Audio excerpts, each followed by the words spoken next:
gonna be from day one. Here's the first knockdown, Emmanuel. Right hook as he was coming in, never saw it. And what's amazing to see him land a punch and then slip a punch all at the same time shows unbelievable coordination. The issue has always been timing. Whether Hatton could get to Pacquiao and avoid these kinds of clean punches. CompuBox numbers in round one, utterly devastating to Pacquiao's chances. Pacquiao is 35 out of 62, 31 out of 52 power shots. Hatton only 8 out of 33. It was a Pacquiao storm in the first round. And we have to remember now, although it's a different type of fight, that Pacquiao knocked Marquez down 3 times in the first round. And then Marquez, a counterpuncher, began to solve him. Hatton is not a counterpuncher. Hard left hand by Hatton. Ricky has decided to bite fire with fire. And what he's going to have to do in this case, sure, he just to try to smother this guy and get close. He's trying to punch at a certain distance. Pacquiao is actually just too sharp or accurate a puncher.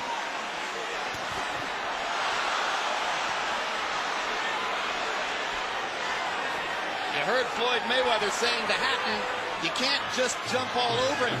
You've got to move your head. You've got to think. You've got to do the things we talked about in training camp.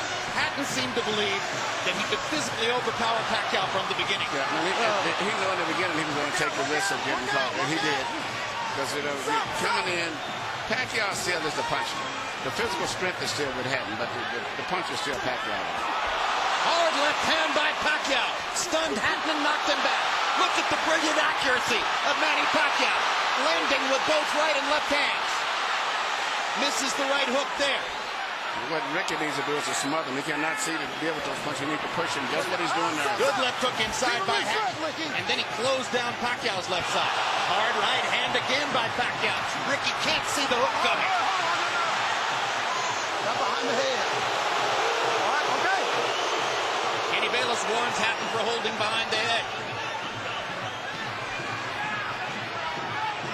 In Hatton's most famous victory over Costa Zoo, he just smothered him and didn't allow him to get off. He can't seem to be able to get close enough to Pacquiao often enough to do that.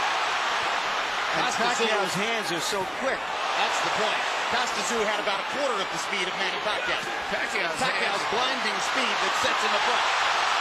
As well as his head movement. His head movement is phenomenal. I don't think he's landing too much out of that exchange, but it's just his ability to punch, maintain balance, which he used to couldn't do.